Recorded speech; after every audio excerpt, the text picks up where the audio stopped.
என்று சொன்னது போல கதாவே இந்த நாளிலே நம்முடைய சமூகத்திலே நாங்கள் நின்று கதாவே இந்த பூமியிலே ஆண்டவரே எங்களை சாட்சியாக வைத்த தேவன் அந்த வண்ணமாக ஆண்டவரே மக்காக நிற்கிற ஒரு மனிதர்களும் அந்த வண்ணமாக ஆண்டவரே மக்காக சாட்சியாக நிற்க நீர்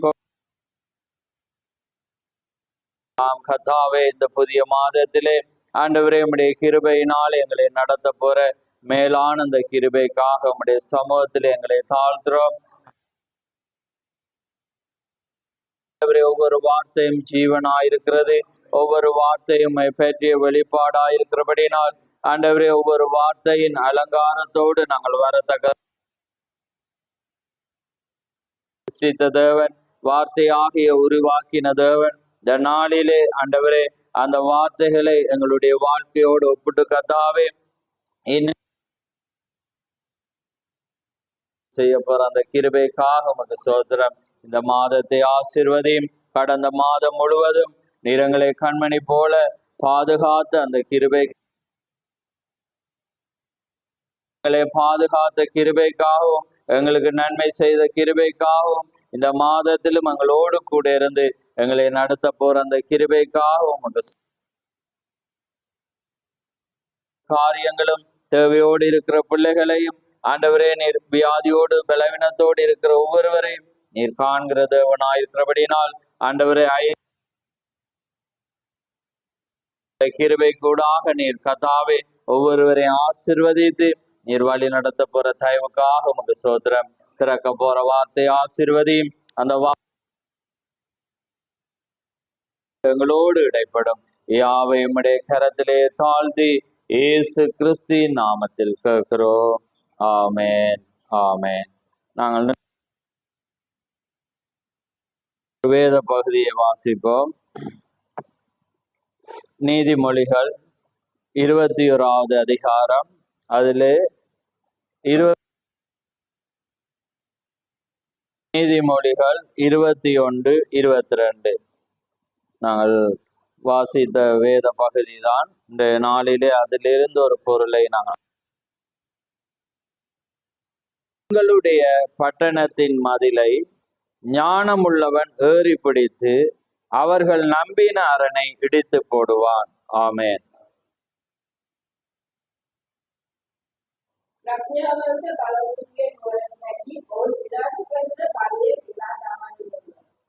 ஆமென். யாவரும் அமர்ந்திருங்கள். பரிசுத்த நாம மகிமைப்படுவதாக. ஆமென். இது ஒரு வாக்குத்தத்த ஆராதனையாயிருக்கிறது. அதனாலே நாங்கள் இந்த வேளையிலே நாங்கள் பார்க்க மதிலை, அதாவது பலவான்கள் என்று உங்களுக்கு தெரியும், பலசாலிகள், அவருடைய பட்டணங்கள், எதிரிகள் இந்த நாட்களிலே நாங்கள் பார்க்க காரியங்களை ரைட் பாருங்க. பலவான்களுடைய பட்டணத்தின் மதிலை ஞானமுள்ளவன் ஏறி பிடித்து அவர்கள் நம்பின யார் இடித்து போடுவார்கள். ஆமென். பலவான்கள் நம்புற காரியத்தை யார் இடித்து போடுவார்கள் என்றால் ஞானவான்கள். அப்ப முதலாவது காண வேணும். அப்பதான் உங்களுக்கு தெரியும் நாங்க அந்த வேதம் யாரை ஞானவான்கள் என்று சொல்லுகிறது. அதுக்கு முன்பாக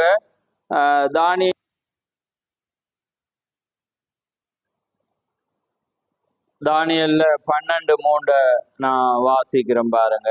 தானியல் 12:3 1049 பார்த்தாதான் அந்த காரியங்களை கண்டுபிடிக்க முடியும். ரைட், நான் வாசிக்க பாருங்க. ஞானவான்கள் ஆகாய மண்டலத்தின் ஒளியை போலவும், யாரே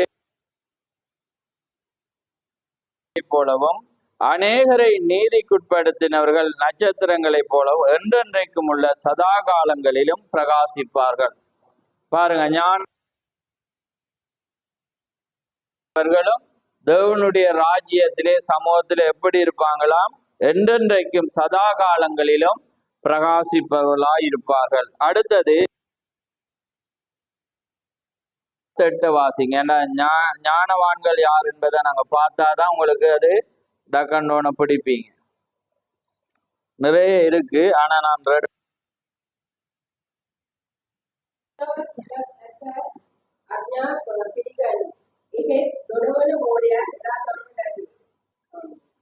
பாருங்க 10:8 பாருங்க, இருதயத்தில் ஞானம் உள்ளவன் கட்டளைகளை ஏற்றுக்கொள்ளுகிறான். ரைட், இது அடுத்தது 13 வாசி.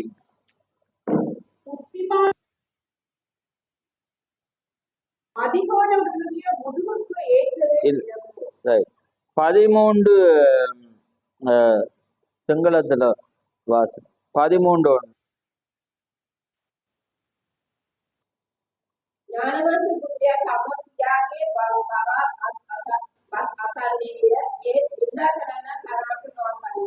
ஆமென்.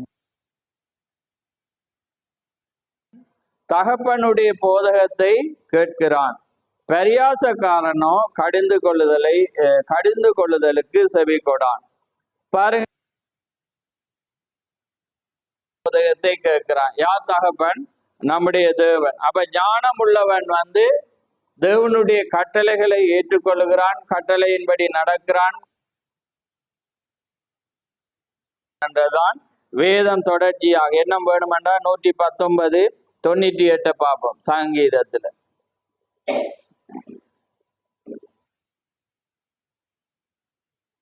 19 அதுல 98 100 வாசிப்போமா?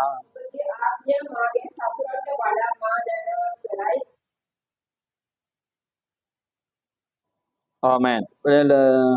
ரைட், பாருங்க, நீர் உம்முடைய கற்பனைகளை கொண்டு என்னை சத்துருக்களிலும் அதிகம் என்னுடனே இருக்கிறது. பாருங்க, நீர் உம்முடைய கற்பனைகளை கொண்டு என்னை என் சத்துருக்களிலும் அதிக ஞானம். யார கட்டளைகளை கொண்டு? தேவனுடைய. அப்ப தேவனுடைய வார்த்தையின்படி நடக்கிறவன் ஞானம் உள்ளவன். அப்ப அந்த ஞானம் உள்ள மனிதன். 100வது பாருங்க, நான் கை கொண்டிருக்கிறபடியினால். யாருடைய கட்டளைகள்? தேவனுடைய. உம்முடைய கட்டளைகளை நான் கை கொண்டிருக்கிறபடியினால் முதியோர்களை பார்க்கிலும் ஆனவன். என்ன செய்யற? முதியோர்க்குள்ள ஆவியில தேர்ச்சி பெற்றோம். வயதானவங்களை குறிக்கல, வயதானவர்களும் அடங்கினாலும் வார்த்தையில முதிர்ச்சி பெற்ற அவங்களை பார்க்கிலும் உம்முடைய கட்டளைகளை நான் கை கொள்ளுகிறபடியினால் முதியோர்களை பார்க்கிலும் ஞானம் உள்ளவனாய் இருக்கிறேன். பார்த்துட்டு நாங்க செய்திக்கு போவோம். 107 நிறைய இருக்கு. இந்த ஞானம் உள்ளவன் என்று பார்த்தா நிறைய இருக்குது. ஆனா நான் உங்களுக்கு அந்த நீங்க இல்லாட்டி யோசிப்பீங்க. 7:43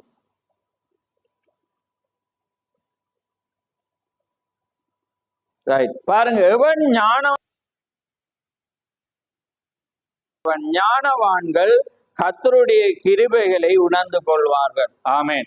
அப்ப பாருங்க, எவன் ஞானம் உள்ளவனோ அவன் இவைகளை உணர்ந்து கொள்வார்கள். அப்ப பாருங்க, தானியேலுடைய காரியத்தை கொண்டே நீங்க பார்க்கலாம். அப்ப அவன் என்ன சொல்றான்? ஞானவான்கள் ஆகாய மண்டலத்தின் ஒளியை பிரகாசிக்கிறது போல அநேகரை பாருங்க, ஞானவான்கள் ஆகாய மண்டலத்தை ஒளியை போலவும் அநேகரை நீதிக்குட்படுத்தின நட்சத்திரங்களை போலவும் தேவனுடைய சமூகத்துல இருப்பாங்க. அப்ப பாருங்க, இவங்க இப்ப நாங்க நீதிமொழிகள்ல என்னத்தை நாங்க பார்த்தோம்டா, பலவான் என்ன செய்வாங்களாம்? ஞானமுள்ளவன் ஏறி பிடித்து அவர்கள் நம்பின அரணை இடித்து போடுவான். பார்ப்போம். அப்ப பாருங்க, அவன் என்ன செய்வானாம்? அரணான பட்டணத்தை, பலவான்களுடைய அரணான பட்டணத்தை இவன் என்ன செய்வானாம்? ஞானம் உள்ளவன் ஏறி அவன் என்ன செய்வானாம்? இடித்து போடுவான். அப்படி என்றால் இன்றைக்கு நாங்க பார்க்க போறோம் ஒரு பழைய ஏற்பாடுல உதாரணத்தை. இன்றைக்கு ஆவிக்குரிய இஸ்ரவேலரோடு நாங்க கேட்ட மாதிரி நாங்க போதிக்கணும். அப்ப பாருங்க, எப்பயுமே இஸ்ரவேலர், ஆவிக்குரிய இஸ்ரவேலர் எங்களாகிய மனவாட்டிக்கு அவங்க யாரா இருக்கிறாங்க? அடையாளமா. இப்ப கூட்டம் என்ன அரணாக நம்பின ஒரு பட்டணத்தை ஏறி பிடிக்கிறாங்க. எது? யோசுவாவோட நாட்கள்ல ராகாப். ஆமென். அந்த எரிகோ பட்டணத்தை இந்த இஸ்ரவேலர் என்ன செய்யறாங்க? அந்த பட்டணத்திட மதில் எப்படி இருந்திருக்கும் உங்களுக்கு தெரியும். அவ்வளவு பெரிதான பட்டணம், யாருமே உள்ளவும் போயிடாது வெளியும் போயிடாது. அவ்வளவு நான் நினைக்கிறேன் மேக்சிமம் 80 அடிக்கு மேல உயரம். நாங்க அந்த வரலாறு 108 80 பாருங்க, அகலமும் உயரம். அப்ப அப்படிப்பட்டதுல ரதங்கள் அங்க பாருங்க, அதுவும் 2 சில்லு பூட்டினதுல 4-5 சில்லு பூட்டின ரதங்கள் ஒரே நேரத்துல ஓடத்தக்கதான அவ்வளோ உயரமான பட்டணமும் வந்து எந்த ஆயுதமும் இல்லை. ஏன்னா ஆயுதம் இல்லை, ஒரு காரியம் இல்லை, நவீனம் இல்லை. ஏறண்டா இப்படிப்பட்ட பட்டணம் என்ன செய்யறாங்க? யார்? எரிக்கோ ஜனங்கள் வந்து நம்பினாங்க. ஆனா வேதம் என்ன சொல்லுது? பலவான்களுடைய பட்டணத்தை, பலவான்கள் மதிலை ஞானமுள்ளவன் ஏறி பிடித்து அவர்கள் நம்பின அரணை இடித்து போடுவான். அப்ப பாருங்க, அப்படிப்பட்ட ஒரு காரியத்தை ஞானவான்களால அவங்க என்ன செய்யறாங்க? தேவனை நம்பினாங்க, தேவனுடைய கட்டளைகளை நம்பினாங்க, தேவனுடைய வார்த்தையை நம்பினாங்க. ஏன்னா உங்களுக்கு தெரியும், நீங்க வழி நடத்தி இந்த எரிகோ இப்ப எங்க வருதுண்டா? யோர்தான தாண்டின பிற்பாடு. அப்ப யோர்தான தாண்டின பிற்பாடு தேவன் உங்களுடையது. அப்ப அவங்க ஒவ்வொன்ற சுதந்திரிக்கணும், ஒவ்வொன்ற சுதந்திரிக்கணும்டா இந்த ஒவ்வொரு பட்டணத்தை ஜெயிக்கும். அப்ப பாருங்க, இன்னைக்கு நாங்க எங்க இருக்கிறோம்? கானானுக்குள்ள வந்திருக்கிறோம். கானான் என்பது என்ன அடையாளம்? பரிசுத்தாவிக்கு அடையாளம். அப்ப யார தலைமையில வந்திருக்கிறோம்? இயேசு கிறிஸ்துக்கு அடையாளம், யெகோவா ரட்சகர். அப்ப இயேசு கிறிஸ்துடைய தலைமையில, பரிசுத்தாவினுடைய தலைமையில நாங்க எங்க வந்திருக்கிறோம்? பரிசுத்தாவிக்கு அடையாளம். அப்ப கானானுக்குள்ள வந்து யுத்தங்கள் இருக்கு. அப்ப அவங்க ஸ்தாபனங்கள் என்ன சொல்லுவாங்க? கானான் என்பது பரலோகம். அப்ப தவறா புரியுறாங்க, ஏன்னா அவங்களுக்கு வேதம் தெரியாது. ஆனா கானான் என்பது பரலோகத்துக்கு அடையாளம் அல்ல. ஏனென்றா இன்றைக்கு கானான்ல வந்து என்ன இருக்கிறது? தேவன் கொண்டு வர்ற ராஜ்யத்துல அது இருக்கலாம். அப்ப பாருங்க, இவங்க என்ன செய்யறாங்கன்னா இந்த பரிசுத்தாவிக்குள்ள இருக்கும் போது அவங்களுக்கு யுத்தம் இருக்கு. வந்து அரணா இருக்கிற எல்லாமே என்ன செய்வாங்க? இடிப்பாங்க. அப்ப பாருங்க, அன்றைக்கு யோசுவாவுக்கு தேவன் என்ன சொல்ற? உனக்கு முன்பால ஒருவனும் அதெல்லாம் நீங்க என்ன செய்வீங்க? ஜெயிப்பீங்க. அப்ப ஜெயிக்கிற வேளையில இவங்க என்ன செய்யறாங்க? எரிகோ பயங்கர பலமுள்ள ஒரு பட்டணம். எது? ஞானவான்கள். வேதம் என்ன சொல்லுது? நீதிமொழியில ஞானவான்கள் அரணான பட்டணத்தை என்ன செய்வாங்க? பலவான்களுடைய அரணான பட்டணத்தை ஏறி அவங்க என்ன செய்வாங்களா? அழிப்பாங்க. அது நடந்துச்சா இல்லையா? அப்ப அதே போலதான் இன்றைக்கு வந்து பாருங்க, ஆவிக்குரிய நாங்க இன்னைக்கு கானானுக்குள்ளே பெரிய பிரச்சனைகள் இருக்குமா இல்லையா? பெரிய காரியங்களை விட நினைக்க இயலாது, நாங்க ஜெயிக்க இயலாது, பெற்றுக்கொள்ள முடியாதது. ஏன்னா எங்களுக்கு முன்னால் அது நிற்காது. ஆமென். அது எப்படிப்பட்டதாக இருந்தாலும் தேவன் என்ன செய்வார்? ஒரு இமைப்பொழுது பாருங்க, முடிய நினைக்க இயலாத ஒன்று, கற்பனையில பொருத்த இயலாத ஒன்று. ஆனா பாருங்க, இவங்க ஞானவானா இருந்தாங்க. அவங்க என்ன செய்யறாங்க? கட்டளைய கை கொண்டாங்க. தேவன் சொல்ற அந்த பாருங்க, ஒரு பைத்தியம் மாதிரி அந்த லீடிங், நீங்க எக்காலம் ஊதுவோம். அப்ப அந்த எக்காலத்தை உடைக்கத்தக்கதாக சத்தம் போய் ஒரு பில்டிங்கை உடைக்குமா? இல்லைன்னா அதுலண்டாலும் பரவாயில்ல, ஒரு துள்ளக்குள்ள குதிக்கக்குள்ள நிலத்துல வெடிப்பு ஏற்பட்டு அது விழலாம். ஆனா இது நினைக்கவே, இப்ப இது உதாரணத்துக்கு பாத்தீங்கன்னா இது 35 அடி. அப்ப அது நினைக்கவே இல்லை. ஒரு பெரிய ஒரு ஆட்லரிய வச்சு அடிச்சா கூட அது பொத்தாது. ஆனா அவ்வளோ ஒரு காரியத்தை அவங்க வேதம் என்ன சொல்லுது? ஞானவான்கள். அப்ப பாருங்க, பலவான்களுடைய பட்டணத்தை மதிலை பாருங்க, பலவான்களுடைய பட்டணத்தை அவர்கள் நம்பின அரணை இடித்து போடுவோம். இப்ப நாங்க யோசுவாவுக்கு திருப்போம். பாருங்க, யோசுவாவில பாருங்க, அதை வாசிப்போம்.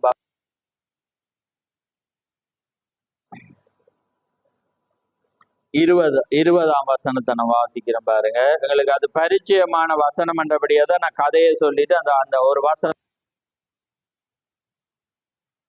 75வது பக்கம் பழைய ஏற்பாடு யோசுவா 6:20 பாருங்க. எக்காலங்களை ஊதுகையில் ஜனங்கள் ஆர்ப்பரித்தார்கள், எக்காலம் சத்த முழங்குகையில் அலங்கம் இடிந்து விழுந்தது. அப்ப அலங்கம்னு உங்களுக்கு தெரியும், மதில். அப்ப பாருங்க, நாங்க பலவான்களுடைய மதிலை பாருங்க, ரைட். அப்ப ஜனங்கள் அவரவர் தங்களுக்கு நேராக பட்டணத்தில் ஏறி பட்டணத்தை பிடித்து, அவங்க என்ன செய்றாங்க? ஏறி பிடிப்பானது. பாருங்க, இவங்க என்ன செய்யறாங்க? காலம் ஊதுறக்குள்ள ஆர்ப்பரிக்கிறக்குள்ள அலங்கம் என்ன செய்யற? இடி விழுகிற வேளையில அவ்வளவு உயரமானது என்ன செய்யறாங்க? அந்த மதில் விளக்குள்ள பாருங்க, இல்ல சாய்வாக விழுந்துருக்கு.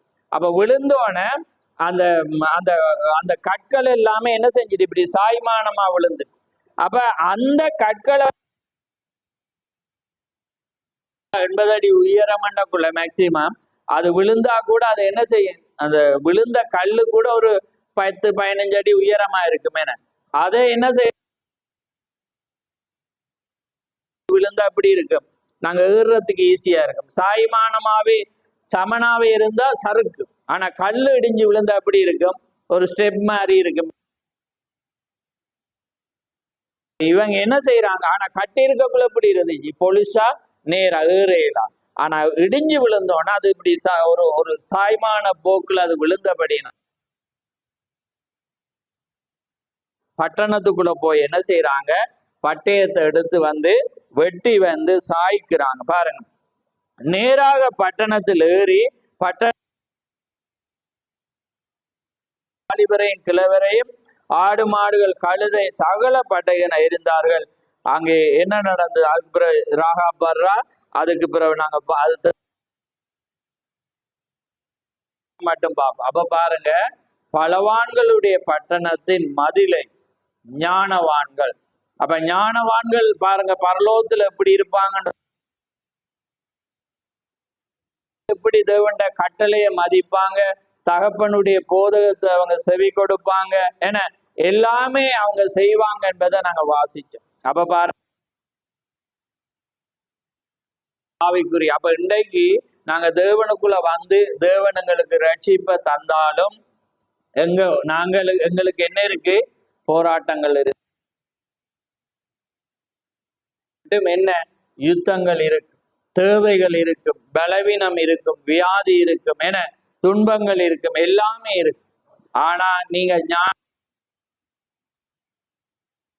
முன்னால சமபூமியா இருக்கு. ஆமே, உங்களுக்கு முன்னால எதுவுமே நிக்காது. ஏன்னா ஆனா நாங்க நம்போம், அது முடியாததை நம்போம்.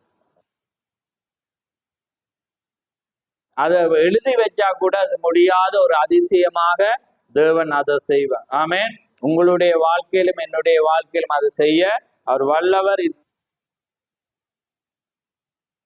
அப்ப பாருங்க, இன்னைக்கு நீங்க ஞானவான்களா என்பதை நீங்க சிந்திச்சு பார்க்கும். அப்படி இருந்தா பலவான்களுடைய அவர்கள் நம்பின.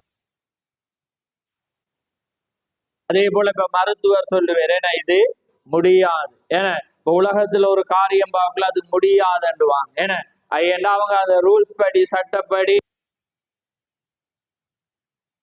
போது முடியாது. ஆனா நாங்க ஞானவானா இருந்தா, நாங்க தேவனை நம்புறவங்களா இருந்தா எங்களுக்காக தேவன் உண்டு என்ன செய்வேன், மாற்றுவேன். ஆமென்.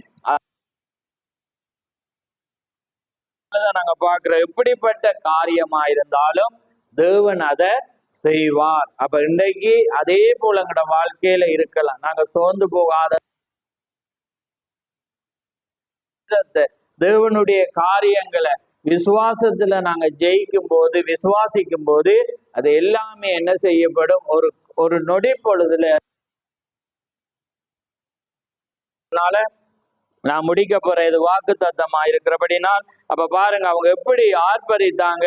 ஏன்னா உங்களுக்கு தெரியும், முதல்ல பாருங்க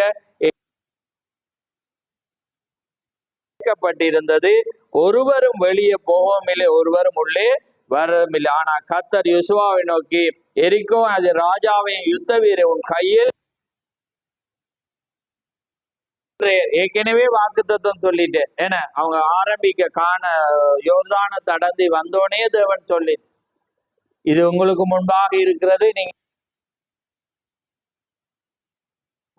விழாது. இவங்க என்ன செய்யணும், யுத்தம் பண்ணணும். அப்ப தேவன் சொல்ற அவங்கள உண்ட கையில ஒப்பு கொடுத்த. அப்ப அதே போலதான் தேவன் நாங்க நம்புறது குறைவா இருக்கிறபடினாலதான் நாங்க என்ன செய்யலாம் இருக்கிறது, ஜெயிக்கலாம். ஆனா நாங்க தேவனை நம்பினா தேவன் எங்களுக்குள்ளாக இருக்கிறார். முகம் எங்களுக்கு முன்பாக போகுது, அவர் ஆயத்தப்படுத்துவார்ன்றது திரும்ப யோசிக்கிற போனா அது இருக்குமா இல்லையா என்றதை நாங்க. ஆனா வேதத்தை நாங்க என்ன அவருடைய சமூகம் எனக்கு முன்னால செல்லு மண்டுவோம். ஏன்னா அப்ப சொல்லிட்டு நீர் போய் வழிய ஆயத்தப்படுத்துவீர் என்று சொல்லுவோம். அப்ப நாங்க சொன்னதை விசுவாசிச்சா நாங்க என்ன செய்வோம், தடுமாற மாட்டோம். புரியுதாங்களா? அப்ப தடுமாற்றம் என்பதை பிசாசுக்கு தெரியும். நான் கிரியையில அவனுக்கு தெரியும், ஆனா நினைவு தெரியாது. நினைவு தேவனுக்கு தெரியும். ஆனா எங்கட கிரியையில காண்பிக்கக்குள்ள அவன் என்ன செய்வான், அதை பெற மாட்டோம், அவரும் என்ன செய்வேன். ஆனா நாங்க தேவனை முற்றுமுழுதான் நம்பி நம்ம கடந்து போனா ஏன்னா அது அந்த காரியத்தை தேவன் நிச்சயமாக எங்களுக்காக. அதை வாசிச்சு முடிக்கிறேன். பலவான்கள் நீதிமொழிகளுக்கு நாங்க எடுப்போம். அப்ப பாருங்க, நீதிமொழிகள் 22 21 22 நான்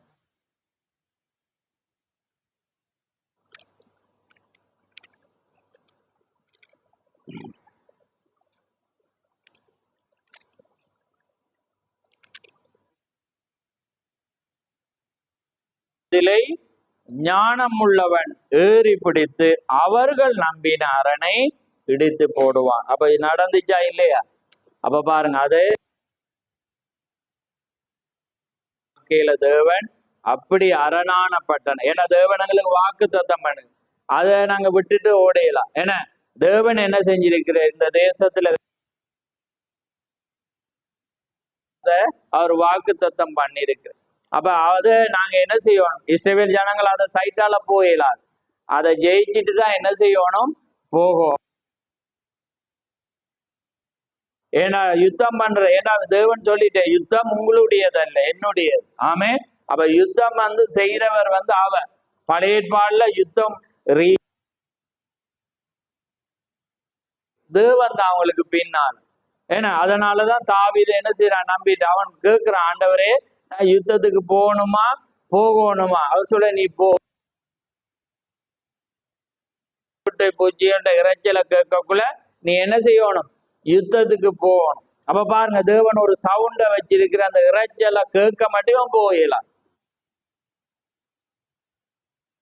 ஆனா தேவன் என்ன செய்யற, அந்த டைமை கொடுத்து, அந்த இறைச்சலை கொடுத்து, அப்ப பாருங்க, யார் அங்க செய்யறது?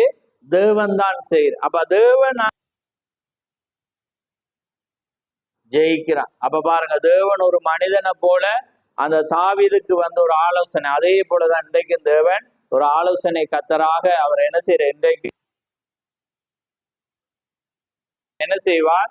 நிச்சயமாக ஒவ்வொரு காரியத்தையும் அவர் செய்ய அவர் தேவனாயிருக்கிறார். ஆமேன். அதனால நாங்க தலைகளை நாங்கள் தாழ்த்து. நன்றி கதாவே, மது சோதரம் சோதரம் சோதரம் ஆண்டவரே, சர்வலவரே, கோடான கொடி சோதரம் அப்பா பிதாவே, மது கோடான கொடி சோதரம். நன்றி கதாவே, மது சோதரம் சோதரம். மகா பரிசுத்தமுள்ள பிதாவே, இந்த மகிமையான இந்த சோதரம், ஆம் கதாவே, உம்முடைய கிருபையினாலே புதிய மாதத்தை தந்த தேவன், இந்த புதிய மாதத்திலே உம்முடைய சமூகத்தில் இருந்து கதாவே ஆண்டவரை எப்படிப்பட்ட ஒரு காரியத்தை ஞானவான்கள் ஏறி பிடிப்பார்கள் என்ற வண்ணமாக பல வான்களுடைய பட்டணத்தை ஞானவான்கள் ஏறி பிடி போடுவார்கள். அதே போல கதாவே, இன்றைக்கு உலகத்துக்கு ஆண்டவரே ஒரு அரணாக அது இருக்கலாம், மற்ற மனிதர்களுக்கு அரணாக இருக்கலாம், ஆனால் உம்முடைய பிள்ளை எந்த காரியமும் அவளுக்கு முன்பாக நிற்க முடியாது என்று நாங்கள் அறிந்திருக்கிறோம். அதே போல கத்தாவே, இந்த பூமியிலே நாங்கள் மனிதர்களாக இருக்கிறோம். அநேக பாடுகளும் வேதனைகளும் வியாதிகளும் துன்பங்களும் தேவைகளும் போராட்டங்களும் ஆண்டவரே பிரச்சனைகளும் உண்டு என்று நாங்கள் அறிந்திருக்கிறோம். ஆனாலும் திடன் கொள்ளுங்கள், நான் உலகத்தை ஜெயித்தேன் என்று. அதே போல கத்தாவி, இந்த பூமியிலே நீர் இருந்த வேளையிலே ஒவ்வொரு காரியங்களை நீ ஜெயித்தது ஜெயிப்பார்கள் என்பதை நீர் அறிந்த தேவன். அதனாலே கத்தாவே, இன்றைக்கு இந்த வாக்கு தத்தமானது இந்த கிருபையின் மாதத்திலே 5வது மாதத்திலே கத்தாவே விசுவாசிக்கத்தக்கதாக, அடே இது இப்படியாக இருக்கிறது, இது பெரிதாக இருக்கிறது, இதை எப்படி நாங்க போக முடியும், இதை எப்படி நாங்கள் செய்ய முடியும், எப்படியா நம்புகிறேன், எனக்காக நீர் நன்மையை செய்வீர், எனக்காக நீ யுத்தம் செய்வீர், எனக்காக நீர் போராடுவீர் என்று ஆண்டவரை அவர்கள் விசுவாசிக்கும் போது நீர் அது தங்கள் உம்முடைய வார்த்தைகள் ஆமென்றும் ஆமேன் என்றும் இருக்கிறபடினால் நிச்சயமாக நீ செய்ய போற அந்த கிருபைக்காக உமக்கு ஸ்தோத்திரம். ஆசீர்வதியும் உம்முடைய வார்த்தையின் பேரிலே அவர்கள் விசுவாசம் கொண்டு உமக்காக நிற்க நீர் கிருபை செய்யும். வந்த பிள்ளைகளை ஆசீர்வதியும், வராத ஒவ்வொருவரும் உடைய கிருபை இயேசு கிறிஸ்துவின் நாமத்தில் கேட்கிறோம். ஆமேன், ஆமேன். என் ஆத்துமாவே கர்த்தரை ஸ்தோத்திரி, என் முழு உள்ளமே கர்த்தரை ஸ்தோத்திரி, அவர் செய்த சகல உபகாரங்களையும் மறவாதே. ஆமேன், ஆமேன். கர்த்தர் தாம் எங்கள் ஒவ்வொருவரையும்